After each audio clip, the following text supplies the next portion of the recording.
So here's some great news. The state of New Jersey wants to up your minimum liability insurance to $1.5 million, doubling the federal minimum from $750,000.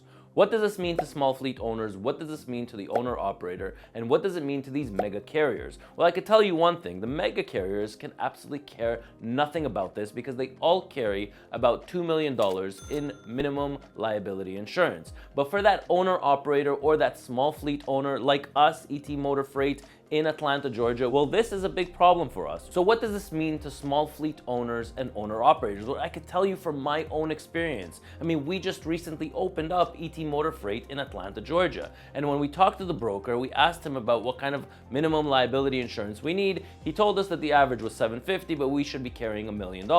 So we got a policy, bind it into it with $1 million insurance. Now, if the state of New Jersey is going to require any truck going in and out of there to have a minimum of 1.5, then guess what? Now I got to call that broker and I need to get an additional coverage of $500,000. So why is the state of New Jersey doing this, and what does this mean for us out there?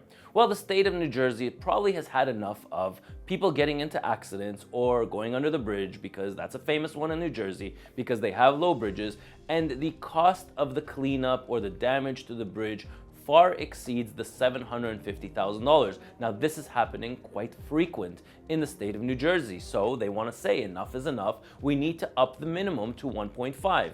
But you understand that a small carrier or an owner operator, a claim like that could destroy their entire career. But the state of New Jersey doesn't care about that. They care that somebody's going to cough up the bill for the cleanup or for the damage caused to the infrastructure. Now, a lot of people know that insurance companies, it's a great way to get the money out of them, because when there's a claim, then they can basically go after everybody and anything, and they can get as much money that the policy allows. So $750,000 is just not enough. But for us to get a policy at $1.5 million is gonna cost us an arm and a leg. It's not enough that we have a ton of problems right now in our industry, like trucking companies are going bankrupt left, right, and center. So now they wanna add some more expenses on us. It's not enough that the interest rates are at an all-time high. Fuel is extremely expensive. Freight rates that are at an all-time low, so that's not enough, but now we're gonna need to carry a separate insurance policy. But what happens if the state of California wakes up tomorrow, or the state of Texas, or Illinois is gonna want 2 million, and 2.5 million, and 3 million, and 3.5? It's a never-ending story. But the problem is with this legislation is that it is uncalled for. The numbers do not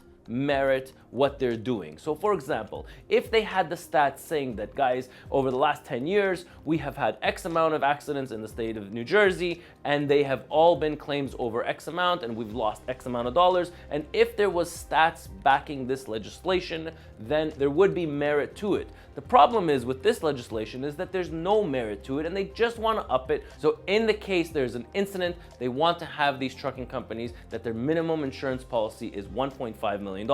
Now, I don't know how much this is going to cost me. I'm going to get on the phone with an insurance broker and see what the actual effect is. I mean, is this an extra $3,000, $4,000 a year? Is it an extra $5,000 a year? Or can it be an extra $6,000, $7,000 a year? Because insurance premiums have significantly risen over the last 5 to 10 years. Now, I'm not talking about a 5% increase or a 10% increase. I'm talking about double-digit increases, meaning if I take our policy from 2008, 9, and 10, I'm sure we are paying over double in 2024 versus what we paid 10 years ago. So this policy could not have come at a worse time. I mean, when freight rates are $3, $4 a mile, who cares? Whatever, an extra $500, $700, for an insurance policy. But right now, it's really tough times, and this is not the time to do it. So this law is effective as of July 1st, and I'll keep you guys updated on what an additional insurance premium for that extra $750,000 is going to cost. Hopefully you learned something from this video. I'm Ronen, and what are your thoughts about this?